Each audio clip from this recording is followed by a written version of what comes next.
माननीय पंतप्रधान नरेंद्र जी मोदी साहब, इनका धोरण और दिव्यांगों के प्रति उनकी सोच, उनकी दृष्टि, ये निश्चित रूप से हर एक को हम इस दिव्यांगों के लिए कुछ करने के लिए हर एक ने प्रयास करने चाहिए, ऐसे प्रेरणादायी है।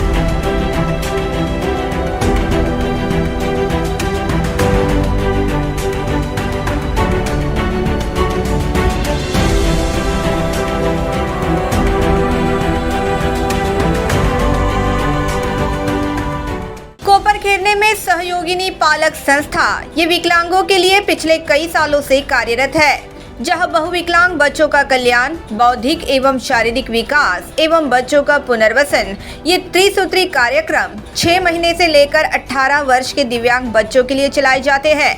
महानगर गैस द्वारा MGL सक्षम ये CSR प्रोजेक्ट चलाया जा रहा है, जिसके तहत 80 दिव्यांग बच्चों एवं लोगों को सहायक वितरण शिविर आयोजित किया गया था, जहां प्रमुख अतिथि के रूप में ऐरोली के प्रथम विधायक संदीप नाइक मौजूद थे।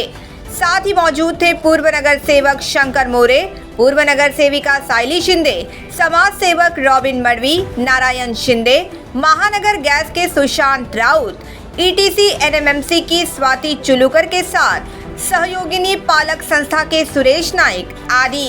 इस दौरान मान्यवरों का स्वागत बच्चों द्वारा बनाए गए कृत्रिम फूलों के साथ किया गया, जिसके बाद संदीप नाइक के हाथों दिव्यांगों के बीच उपकरणों का वितरण किया गया। द मेट्रो से बात करते हुए संदीप नाइक ने कहा कि हर दिव्यांग बच्चों के सामने अलग अलग चुनौतियां हैं एवं उन्हें बखूबी हल करने का प्रयास सहयोगिनी पालक संस्था द्वारा किया जा रहा है। सहयोगिनी पालक संस्था दिव्यांग स्टूडेंट्स को आत्मनिर्भर बनाना, स्वावलंबी बनाना, इस उद्देश्य से 9 साल पहले शुरू हुई ये संस्था, जिसकी शुरुआत दिव्यांग बच्चों के पालक, उनमें नाइक जी है, उनके और पालक है, इन्होंने की हुई शुरुआत, इसकी सराहना करनी चाहिए। पालक होते हुए अपने बच्चों का सद्य स्थिति और भविष्य, उसके बारे में सोचते हुए पूरे शहर के, समाज के ऐसे दिव्यांग विद्यार्थियों के लिए हमें कुछ करना चाहिए, उनके भविष्य के बारे में सोचना चाहिए। और सबसे महत्वपूर्ण, उनकी केयर उनके पेरेंट्स करते हैं, लेकिन पेरेंट्स जब इस दुनिया में नहीं रहेंगे तो उनकी केयर कौन करेगा? ये जो उनका दर्द, उनका प्रयास, ये काफ़ी महत्वपूर्ण है। और इसलिए 9 साल में इनका 9 साल की शुरुआत और 6 साल उनका कल वर्धापन दिन हुआ, तो इस समय में उनके किए गए हुए प्रयास, हर एक दिव्यांग बच्चा ये अलग होता है, उसके चैलेंजेस अलग होते हैं। ऐसे नहीं कि एक बच्चे का जो चैलेंज हो सभी को है, हर एक के अलग अलग चैलेंजेस है, एज ग्रुप अलग है। और उस समय उनको ट्रेन करना, उनको संभालना, उनको पढ़ाना, उनको स्वावलंबी बनाना, आत्मनिर्भर बनाना, इसके लिए काफ़ी अनुभव के साथ उनकी व्यथा को, उनकी समस्या को समझते हुए अच्छे लोगों के साथ काम करना, ये काफ़ी ज़रूरी है। और सहयोगी पालक संस्था के द्वारा ये महत्वपूर्ण काम ये उनके माध्यम से किया गया है। आगे उन्होंने ये भी कहा कि प्रधानमंत्री नरेंद्र मोदी के नेतृत्व में दिव्यांगों को स्वावलंबी एवं आत्मनिर्भर बनाने के अवसर प्राप्त हुए हैं।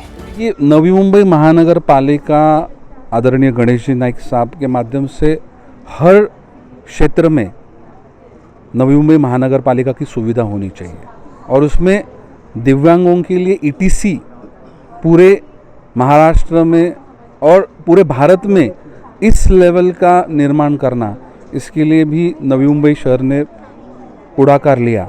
लेकिन इस चीज़ को व्यापक बनाने के लिए हमारे देश के माननीय पंतप्रधान नरेंद्र जी मोदी साहब, इनका धोरण और दिव्यांगों के प्रति उनकी सोच, उनकी दृष्टि, ये निश्चित रूप से हर एक को हम इस दिव्यांगों के लिए कुछ करने के लिए हर एक ने प्रयास करने चाहिए, ऐसे प्रेरणादायी है। उन्होंने पहले प्रथम उनको दिव्यांग कहा है, और वो करते हुए उनका सम्मान बढ़ाने की बात की। और जिन लोगों ने, भगवान ने, ईश्वर ने, इस विश्व की सब शक्ति ने जिनको सब कुछ दिया है, वो अपने जीवन में सही काम करने के लिए, स्वावलंबन होने के लिए, आत्मनिर्भर होने के लिए उनको परेशानी आती है। तो जो दिव्यांग है उनके लिए हर एक ने कुछ देना चाहिए। ये देने की प्रेरणा और उनकी कर्तव्य भावना को देश के पंतप्रधान आदरणीय मोदी जी ने उजागर किया है। और उसके बाद में देश की पूरी जो व्यवस्था है उसमें सेंट्रल गवर्नमेंट हो, स्टेट गवर्नमेंट हो, महानगर पालिका हो, NGOs हो, CSR फंड भी हो, वो देने के लिए भी एक धोरण निश्चितीकरण में उनका योगदान, उनका मार्गदर्शन और उनकी दृष्टि ये काफ़ी महत्वपूर्ण रही है। और रही बात कि नवी मुंबई शहर में हर एक दिव्यांग जो हमारे शहर में जो कोई स्टूडेंट है, उनके पालक हैं, उनको सही व्यवस्था, उनको आर्थिक, उनको सपोर्ट, उनको एजुकेशनल सपोर्ट, उनको ट्रेनिंग के लिए सपोर्ट, इन बच्चों को हर तरीके का एजुकेशन और सही तरीके में उनको स्वावलंबी बनाने के लिए, उनको आत्मनिर्भर बनाने के लिए जो चीज़ आवश्यक है वो निश्चित रूप से करने के लिए हम लोग सब प्रयत्नशील रहेंगे। Bureau report, the metro.